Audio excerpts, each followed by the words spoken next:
बिस्मिल्लाहिर्रहमानिर्रहीम। स्टूडेंट्स, हम chapter number 16 discuss कर रहे हैं, जिसका लास्ट टाइम हम टॉपिक डिस्कस कर चुके हैं power in AC circuit. Students, आपको याद होगा इस चैप्टर में हम AC through a resistor, AC through a capacitor और एसी थ्रू एन इंडक्टर के टॉपिक को डिस्कस कर चुके हैं। उसके बाद हम इसी चैप्टर के अंदर दो कंपोनेंट्स को भी यूज कर चुके हैं। जिस तरह हमारे पास टॉपिक था आरसी सीरीज सर्किट और आरएल सीरीज सर्किट।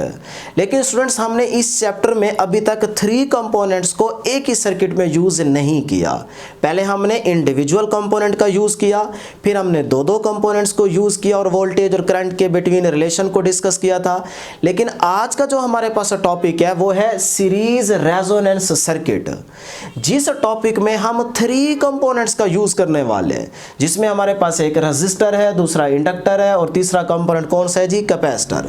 तो इन 3 कंपोनेंट्स को जब हम एक एसी सोर्स के साथ सीरीज में कनेक्ट करते हैं तो वो हमारे पास कहलाता है आरएलसी सीरीज सर्किट। तो ये है हमारा आज का टॉपिक, जिसके अंदर हमने रेजोनेंस को कैलकुलेट करना है।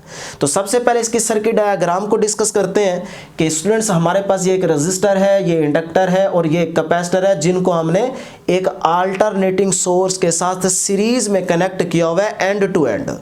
इसी चीज को हमने वर्डिंग में लिखा है कि an AC source is connected to a resistor, inductor and capacitor in series is called RLC series circuit. तो यहां पे आप देख सकते हैं कि ये हमारे पास रेजिस्टर है, उस रेजिस्टर का एक एंड इंडक्टर के एक एंड से कनेक्ट किया गया है और इंडक्टर का दूसरा एंड कैपेसिटर के एक एंड से कनेक्ट किया गया। तो इसीलिए हमने यहाँ पे आपको बताया है कि आरएलसी सीरीज में हमारे पास जो कनेक्शन है वो एंड टू एंड है। ठीक है जी। तो यहाँ से आप जब सोर्स को कनेक्ट करेंगे तो ये डायग्राम भी आपकी सही होगी। अब स्टूडेंट्स, यहाँ पे सर्किट डायग्राम में देखिएगा कि जब हम अल्टरनेटिव सोर्स की आरएमएस वैल्यू या पीक वैल्यू को वोल्टेज की डिस्कस करते हैं तो फिर ये जो रजिस्टर है, ये जो अपोजिशन शो करेगा वो अपोजिशन कहलाएगी रेजिस्टेंस। तो रेजिस्टर की जो पोजीशन है उसे हम रेजिस्टेंस का नाम देंगे। इसी तरह से इंडक्टर की भी अपोजिशन होगी। बेशक इंडक्टर का काम एनर्जी स्टोर करना है, लेकिन यहाँ पे इंडक्टर भी अपोजिशन शो करेगा और वो जो इंडक्टर की पोजीशन होगी उसे हम नाम देते हैं इंडक्टिव रिएक्टेंस का, जिसे हम XL से शो करते हैं। उसके बाद कैपेसिटर का अच्छा है काम है एनर्जी स्टोर करना, लेकिन यहाँ पे कैपेसिटर भी अपोजिशन शो करेगा और वो अपोजिशन क्या होती है जी? कैपेसिटिव रिएक्टेंस होगी कैपेसिटर की, और वो उसे हम शो करते हैं XC से। ठीक है जी। अब स्टूडेंट्स, यहाँ पे जो हमने हर कंपोनेंट की अपोजिशन को मेंशन किया हुआ है, यहाँ पे इंपॉर्टेंट जो बात याद रखने वाली है वो ये है कि देखिए, जो रेजिस्टर की रेजिस्टेंस है वो फ्रीक्वेंसी पे डिपेंड नहीं करेगी। इसी तरह से जो कैपेसिटर की रिएक्टेंस है वो फ्रीक्वेंसी पे डिपेंड करेगी। क्यों? क्योंकि XC बराबर होता है 1/2 पाई FC। तो यहाँ पे आप मैथमेटिकली देख सकते हैं कि XC जो है वो इन्वर्सली प्रोपोर्शनल है जी फ्रीक्वेंसी के। तो कैपेसिटर की जो कैपेसिटिव रिएक्टेंस है वो फ्रीक्वेंसी पे डिपेंड करेगी। कैसा रिलेशन रखेगी जी? इनवर्स रिलेशन रखेगी। उसके बाद जो इंडक्टर की रिएक्टेंस होगी, जिसे हम इंडक्टिव रिएक्टेंस का नाम देते हैं, वो भी स्टूडेंट्स फ्रीक्वेंसी पे डिपेंड करेगी। क्यों? क्योंकि XL ओमेगा L के इक्वल होता है, ओमेगा बराबर होता है 2 पाई F के। तो यहाँ से आप देख सकते हैं कि जो XL है वो फ्रीक्वेंसी के साथ डायरेक्ट रिलेशन बना रहा है। तो इस तरह से यहाँ पे जो इम्पॉर्टेंट बात याद रखने वाली है वो ये है कि रेजिस्टर की रेजिस्टेंस फ्रीक्वेंसी पे डिपेंड नहीं करेगी, कैपेसिटिव रिएक्टेंस जो है वो फ्रीक्वेंसी के साथ इनवर्स रिलेशन बनाएगी, और जो इंडक्टिव रिएक्टेंस है वो फ्रीक्वेंसी के साथ डायरेक्ट रिलेशन रखेगी।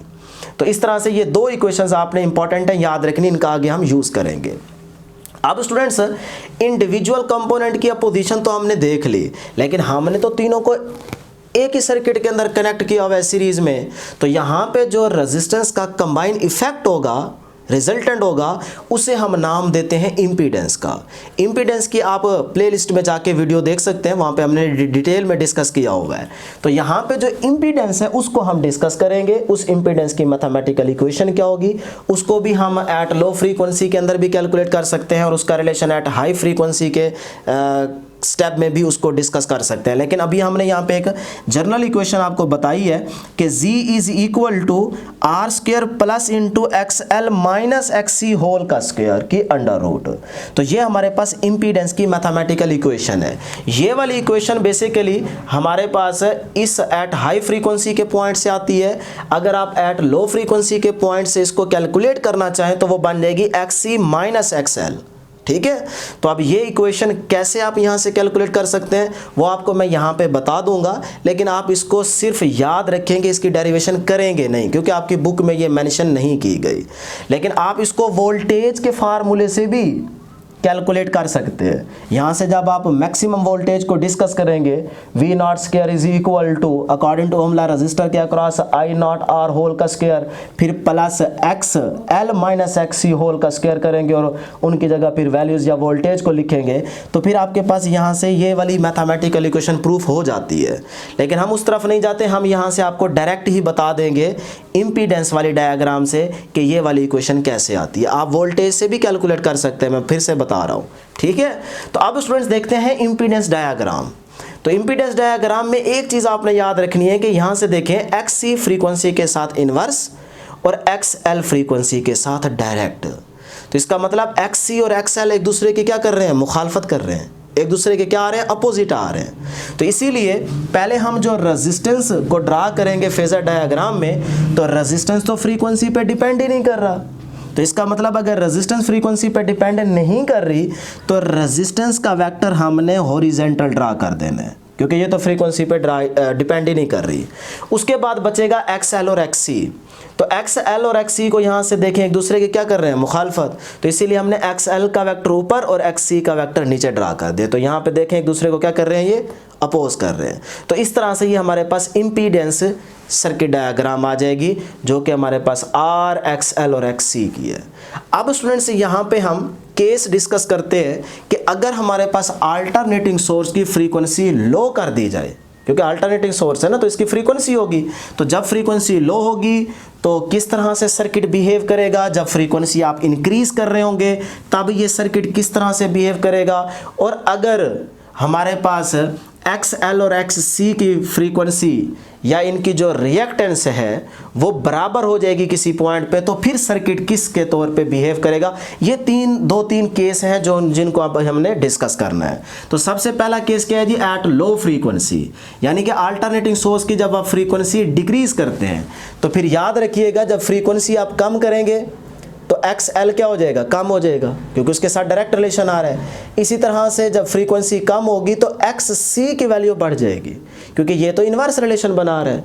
तो यहाँ से हमने क्या देखा कि अगर फ्रीक्वेंसी आप लो करते हैं तो एक्स एल की वैल्यू स्मॉल होगी और एक्स सी की वैल्यू क्या होगी, लार्ज होगी। तो मैं कह सकता हूं कि एट लो फ्रीक्वेंसी एक्स सी जो है वो ग्रेटर होगा एक्स एल से। तो यहां से हमें क्या इंपॉर्टेंट पॉइंट मिला कि जब आप R L C series circuit discuss कर रहे होंगे और उस टाइम आप सोर्स की फ्रीक्वेंसी को लो करेंगे तो फिर आपका जो R L C series circuit होगा वो बिहेव करेगा like an R C circuit.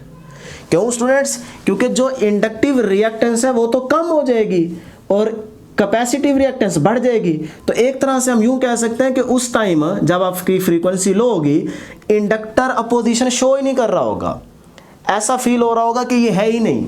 बेशक ये कनेक्ट किया होगा लेकिन ये कैपेसिटर की जो अपोजिशन होगी वो डोमिनेट कर जाएगी, तो जिसकी वजह से हमारा जो सर्किट होगा वो बिहेव करेगा आरसी के तौर पे। तो ये चीज़ आपने याद रखनी है कि जब फ्रीक्वेंसी लो होगी तो सर्किट किसके तौर पे बिहेव करता है, आरसी के तौर पे बिहेव करता है। अब इसी चीज़ की हम फेजर डायग्राम देखते हैं। तो अब स्टूडेंट्स यहाँ पे देखिएगा कि हमारे पास जो रजिस्टर है वो तो फ्रीक्वेंसी पे डिपेंड ही नहीं कर रहा, तो हॉरिजॉन्टल आ जाएगा। उसके बाद रहा जी एक्स एल, तो एक्स एल लेस है एक्स सी से, तो एक्स सी का वेक्टर आप बड़ा बनाएंगे और एक्स एल का वेक्टर क्या करेंगे, छोटा बनाएंगे। अब जब आपका ये एक्स एल का वेक्टर इस वाले वेक्टर में से कैंसिल हो जाएगा, यानी कि आप एक तरह से लिख सकते हैं x C minus X L, तो ये वाला वेक्टर इसमें से निकल जाएगा, पीछे ये वाला वेक्टर का कुछ ना कुछ पार्ट बचेगा, जो बचेगा वो यहीं पे ड्रा हो जाएगा। तो वो एक वेक्टर आ जाएगा x C minus X L और एक आ जाएगा ये आर, तो ये दो वेक्टर बच जाएंगे। ठीक है, तो इन दोनों के बिटवीन, क्योंकि उस टाइम हमारा सर्किट आर सी के तौर पे काम कर रहा होगा ना, तो आर बच जाएगा और x C minus X L यहाँ पे बच जाएगा। तो उन दोनों को आप हेड टू टेल ऐड करके उनका कंबाइन इफेक्ट निकालेंगे, रिजल्टेंट निकालेंगे, तो वो कहलाएगा इंपीडेंस। तो ये हमारे पास इंपीडेंस आएगा। देखें, जब आप एक्स सी से एक्स एल को निकालेंगे तो वो यहाँ कुछ ना कुछ वेक्टर बचेगा, उस वेक्टर को यहाँ पे अगर मैं ऐड कर दूँ तो ये देखें, ये हमारे पास क्या आ गया, x C minus X L. तो अब स्टूडेंट्स ये एक वेक्टर आ गया और एक ये आ गया, दोनों हेड टू टेल ऐड हैं, तो इनका जो रिजल्टेंट होगा वो ये होगा। और उसी रिजल्टेंट, दो चीज़ है ना, तो दो का जो कंबाइन इफेक्ट होगा क्या कहलाएगा, इंपीडेंस। तो ये हमारे पास इंपीडेंस की फेजर डायग्राम आ जाएगी। किस केस में, जब आप फ्रीक्वेंसी को लो करते हैं। इसी तरह से स्टूडेंट्स यहाँ से ये वाली इक्वेशन आप कैलकुलेट कर सकते हैं, लेकिन ये x C minus X L R है, तो देखें ये x C minus X L और ये क्या है आर। तो अगर आपको जी चाहिए तो हाइपोटेन्यूज का square is equal to base का स्क्वायर प्लस परपेंडिकुलर का स्क्वायर, तो वो क्या बनेगा, आर का square plus into X C minus X L whole का स्क्वायर। तो वही डायग्राम, ये वाली मैथमेटिकल इक्वेशन ही बन जाएगी। सिर्फ फर्क क्या होगा कि यहाँ एक्स सी होगा और यहाँ एक्स एल होगा, अगर आप यहाँ से इंपीडेंस की मैथमेटिकल इक्वेशन निकालना चाहते हैं तो ये प्रूफ हो गया। इसी तरह से अगर इस केस से निकालेंगे तो फिर ये वाला केस बनेगा, ये वाली इक्वेशन बनेगी, तो उसको भी डिस्कस कर लेते हैं। अब स्टूडेंट सेकंड केस है कि जब आप फ्रीक्वेंसी को इंक्रीज करते हैं तो एट हाई फ्रीक्वेंसी, तो फिर याद रखिएगा एक्स एल की वैल्यू लार्ज होगी। क्यों, देखें फ्रीक्वेंसी जब आप यहाँ से बढ़ाएंगे, फ्रीक्वेंसी को आप इंक्रीज करेंगे तो इसका मतलब एक्स एल भी इंक्रीज हो जाएगा, और जब फ्रीक्वेंसी को आप बढ़ाते हैं तो फिर यहाँ से एक्स सी जो है वो कम हो जाएगा। तो मैं कह सकता हूँ कि eight high frequency x L की वैल्यू लार्ज होगी, एक्स सी की वैल्यू स्मॉल होगी।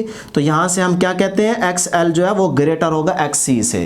तो इसका मतलब अब कैपेसिटर की जो पोजीशन है वो एक तरह से होगी नहीं, तो उस टाइम जो सर्किट होगा वो आर एल के तौर पर बिहेव कर रहा होगा। तो इसीलिए हमने यहाँ पर लिख दिया कि सर्किट बिहेव करेगा लाइक अ आर एल सर्किट, क्योंकि जो कैपेसिटर की रिएक्टेंस है वो तो बहुत थोड़ी होगी, तो जो इंडक्टर की इंडक्टिव रिएक्टेंस होगी वो डोमिनेट कर जाएगी, तो जिसकी वजह से सर्किट आरएल के तौर पे बिहेव कर रहा होगा। तो इसी तरह से इसकी भी सर्किट फेजर डायग्राम आप डिस्कस कर सकते हैं कि एक्स एल को वेक्टर को आपको लार्ज बनाना होगा, इसी तरह से एक्स सी का वेक्टर आपको स्मॉल बनाना होगा, और रेजिस्टेंस जो है वो तो फ्रीक्वेंसी पे डिपेंड नहीं करी, तो हॉरिजॉन्टल आ जाएगी। उसके बाद स्टूडेंट जब ये एक्स एल में से एक्स सी निकलेगा, बड़े में से छोटे को निकालना है ना, तो ये वाला वेक्टर का हिस्सा इसमें से जब निकल जाएगा तो पीछे इसका हिस्सा कुछ ना कुछ बचेगा, क्योंकि ये बड़ा वेक्टर है। तो इसका मतलब यहाँ पे मैं कह सकता हूँ, अगर इसको आपने मिटाना चाहें आप, तो इसको यहाँ से हटा दें और यहाँ पे आप लिख लें एक्स एल माइनस का एक्स सी, यानी कि जो भी एक्स एल में से एक्स सी को निकालने के बाद जो वेक्टर बचेगा वो ये आ चुका है, तो उसको हमने लिख दिया एक्स एल माइनस एक्स सी। अब इसी वेक्टर को अगर मैं यहाँ पे ड्रा कर दूँ स्टूडेंट्स, ये यहाँ पे, तो ये क्या आ गया, एक्स एल माइनस एक्स सी। तो अब यहाँ से इसको आप मिटा दें।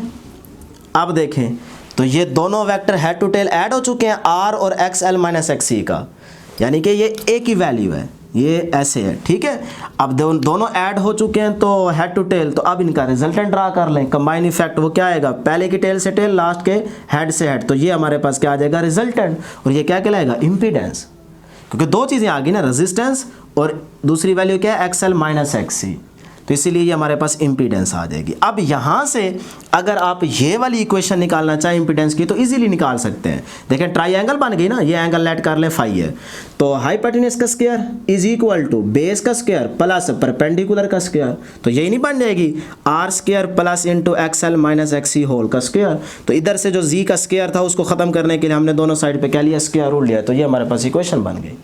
ठीक है जी। उसके बाद स्टूडेंट्स यहाँ से अगर आप एंगल फाई को कैलकुलेट करना चाहते हैं तो वो भी इजीली यहाँ से कैलकुलेट कर सकते हैं। tan phi is equal to क्या होता है जी, परपेंडिकुलर ओवर बेस, तो परपेंडिकुलर ये है X L minus X C और बेस क्या है हमारे पास r, तो ये हमारे पास tan phi का रिलेशन आ गया। यहाँ से phi निकालें तो tan को जाके इन्वर्स हो जाएगा। तो ये थी स्टूडेंट्स हमारे पास दो केसेस की डिस्कशन जिसके अंदर हमने इम्पीडेंस डायग्राम को भी डिस्कस किया। अब आते हैं जी थर्ड हमारे पास स्टेप क्या है कि अगर ये XC XL के इक्वल हो जाए, यानी कि इसकी अपोजिशन के बराबर हो जाए, तो फिर सर्किट किसके तौर पे बिहेव कर रहा होगा, तो वो कहलाएगा जी रेजोनेंस फ्रीक्वेंसी। याद रखें जब XL की वैल्यू XC के बराबर हो जाएगी तो फिर हमारे पास वहां पे क्या क्रिएट हो जाएगी जी, रेजोनेंस क्रिएट हो जाएगी। तो उसी रेजोनेंस फ्रीक्वेंसी को अब हम यहाँ पे डिस्कस करते हैं। तो स्टूडेंट्स यहाँ पे देखिएगा कि जब हमारे पास XL XC के बराबर होगा, तो ये XL का वेक्टर है, ये XC का वेक्टर है, दोनों बराबर के बनाए हैं, तो ये एक दूसरे से कैंसिल हो जाएंगे, तो पीछे हमारे पास ये R बच जाएगा। तो इसका मतलब जब XL और XC इक्वल होंगे, कोई ऐसा एक मोमेंट आएगा जिस मोमेंट पे यहाँ पे XL और XC की वैल्यू बराबर होगी पोजीशन, तो उस टाइम जो हमारा सर्किट होगा RLC सीरीज सर्किट होगा, वो बिहेव करेगा एज अ रेजिस्टिव सर्किट, क्योंकि उस टाइम ऐसे लग रहा होगा कि L और C जो है ना ये है ही नहीं, क्योंकि उस टाइम हमारा सर्किट जो है वो सिर्फ रेजिस्टिव सर्किट के तौर पे बिहेव कर रहा होगा।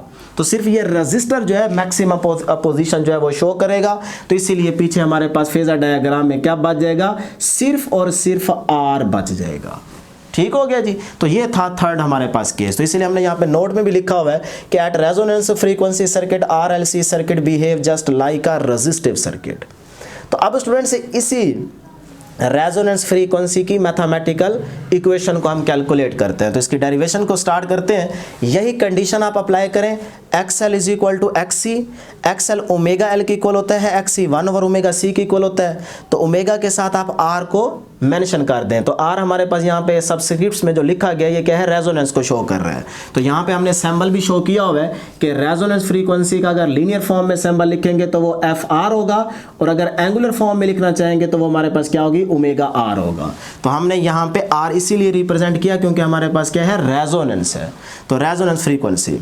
तो अब स्टूडेंट्स यहाँ से ओमेगा आर एल, यानी कि ये जो ओमेगा आर है ये अपनी जगह पे, ये वाला ओमेगा आर इधर आके मल्टीप्लाई हो जाएगा तो ओमेगा आर स्क्वायर बन जाएगा, और ये वाला एल उधर जाके डिवाइड हो जाएगा। इसी तरह से स्टूडेंट्स ओमेगा किसके इक्वल होता है, 2 पाई एफ के इक्वल होता है। तो यहाँ पे 2 पाई एफ के साथ फिर हमने सब्सक्रिप्ट्स में आर लिखा ताकि हमें मेंशन किया जा सके कि ये जो रेजोनेंस फ्रीक्वेंसी हम डिस्कस कर रहे हैं। तो होल का square is equal to 1 over L C. अब स्टूडेंट्स उसके बाद स्क्वायर को ओपन किया, 4 पाई स्क्वायर, वो 4 पाई स्क्वायर इधर जाके क्या हो जाएगा, डिवाइड, और ये एफ आर का स्क्वायर वैसे का वैसे, और 1 ओवर एल सी भी वैसे का वैसे। तो उसके बाद दोनों साइड्स पे हम क्या लेंगे, स्क्वायर रूट लेंगे, तो ये वाला स्क्वायर रूट से कैंसिल हो जाएगा, और यहाँ से 2 पाई बच जाएगा, और इसके ऊपर स्क्वायर नहीं है तो इसके ऊपर स्क्वायर रूट रह जाएगा, तो ये बन जाएगा जी अंडर रूट एल सी। तो ये हमारे पास रेजोनेंस फ्रीक्वेंसी की मैथमेटिकल इक्वेशन है, ये जो कि बहुत इंपॉर्टेंट है। तो यहाँ से स्टूडेंट्स आप एक इंपॉर्टेंट एमसीक्यूज याद कर सकते हैं कि unit of 1 over under root L C, ये आपसे पूछा जा सकता है कि 1 over under root L C का यूनिट क्या होगा। तो बहुत सारे बच्चे इसको कैलकुलेट करने लग जाते हैं, लेकिन आप इसको डायरेक्ट यहाँ से याद कर सकते हैं कि देखें ये तो 1 ओवर 2 पाई कॉन्स्टेंट है, इसका तो यूनिट होगा ही नहीं, तो फ्रीक्वेंसी जो है वो बराबर होगी 1 over under root L C के। तो जो फ्रीक्वेंसी का यूनिट होगा वही 1 over under root L C का होगा। तो फ्रीक्वेंसी का यूनिट क्या होता है, पर सेकेंड, तो ये हमारे पास आ गया पर सेकेंड। तो 1 over under root L C का भी यूनिट क्या होगा, पर सेकेंड, ठीक है, जो कि हर्ट्ज के भी इक्वल होता है।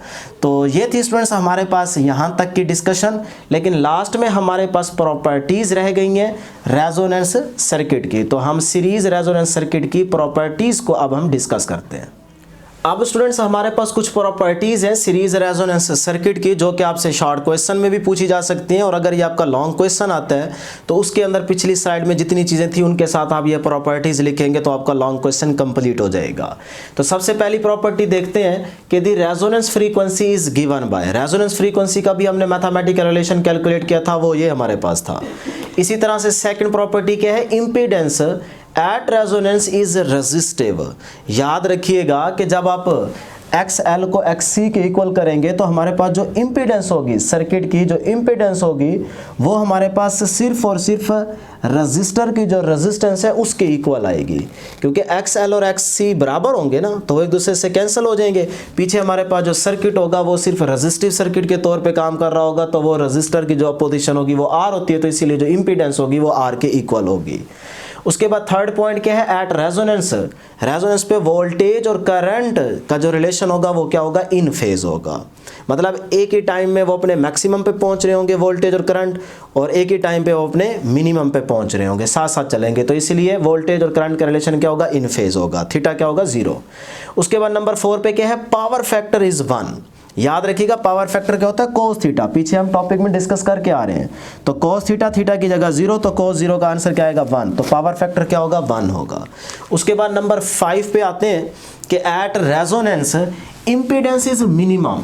ये पॉइंट भी याद रखिएगा, इंपॉर्टेंट है कि एट रेजोनेंस इम्पीडेंस क्या हो जाएगी, मिनिमम हो जाएगी। अब मिनिमम कैसे होगी, देखें सर्किट डायग्राम के अंदर अगर ये हमारे पास एसी सोर्स था और यहाँ पे हमने एक रजिस्टर और यहाँ पे इंडक्टर और यहाँ पे हमने कनेक्ट किया हुआ था कैपेसिटर, तो ये L, ये C और ये R। अब स्टूडेंट जब XL और XC की वैल्यू बराबर होगी एट रेजोनेंस, यानी कि XL जो है वो XC के जब बराबर होगा, तो उस टाइम हमारा सर्किट जो है वो सिर्फ रेजिस्टिव सर्किट के तौर पे काम कर रहा होगा। तो ओवरऑल जो यहाँ पे इम्पीडेंस है Z, वो किसके इक्वल आ जाएगी, R के इक्वल आ जाएगी। इसका मतलब ओवरऑल अपोजिशन जो है वो कम हो जाएगी।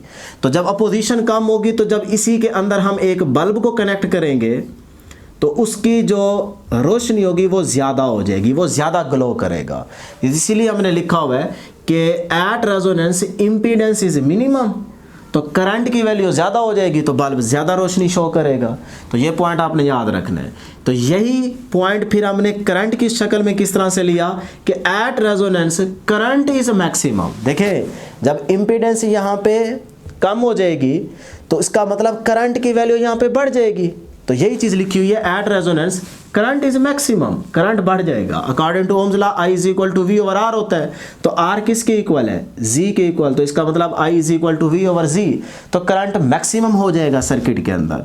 तो इसीलिए उस मैक्सिमम करंट को हमने ग्राफ के अंदर इस पॉइंट पे शो किया है कि आहिस्ता आहिस्ता करंट की वैल्यू इंक्रीज होती जा रही है।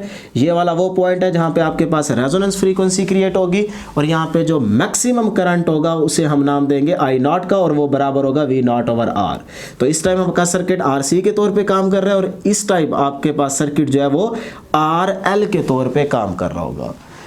उसके बाद लास्ट 7 पॉइंट बहुत ही इंपॉर्टेंट है, इसको आप बुक में भी देख सकते हैं कि at resonance the voltage drop across inductor end voltage drop across the capacitor may be much larger than source voltage. देखें स्टूडेंट्स, अगर हमारे पास लेट करें इस अल्टरनेटिव सोर्स की जो वोल्टेज है, कंसीडर कर रहा हूँ जस्ट, वो ले लेते हैं 20। अब क्या ऐसा हो सकता है कि रजिस्टर के अक्रॉस जो वोल्टेज का ड्रॉप है वो इस 20 से ज़्यादा आ जाए, या फिर ऐसा हो जाए कि इंडक्टर के अक्रॉस जो वोल्टेज का ड्रॉप है वो 20 से ज़्यादा हो, या फिर कैपेसिटर के अक्रॉस जो वोल्टेज का ड्रॉप है वो इस अल्टरनेटिंग सोर्स के वोल्टेज से ज़्यादा हो जाए। ऐसा तो नहीं हो सकता ना, यानी कि अगर ये 20 है टोटल, तो लेट कर लें इसके अक्रॉस कितना है 5 ड्रॉप, इसके अक्रॉस कितना है जी 5, और इसके अक्रॉस लेट कर रहा हूँ 10, तो टोटल मिलके 20 हो गया। ये तो हो सकता है। ऐसा तो नहीं हो सकता ना कि इसके अक्रॉस वोल्टेज का जो ड्रॉप है वो हो जाए 25। क्या ऐसा हो सकता है? नहीं। लेकिन स्टूडेंट्स इस केस में ऐसा हो सकता है। याद रखिएगा ये वाला पॉइंट, यही हमने डिस्कस किया हुआ है कि इस केस में R, L और C जब हम सीरीज में इकट्ठे कनेक्ट करते हैं और जब रेजोनेंस का पॉइंट आता है, यानी कि कोई एक ऐसा लम्हा आएगा सर्किट के अंदर कि जिस लम्हे XL और XC की वैल्यू इक्वल होगी, तो वो रेजोनेंस वाला पॉइंट क्रिएट हो जाएगा ना।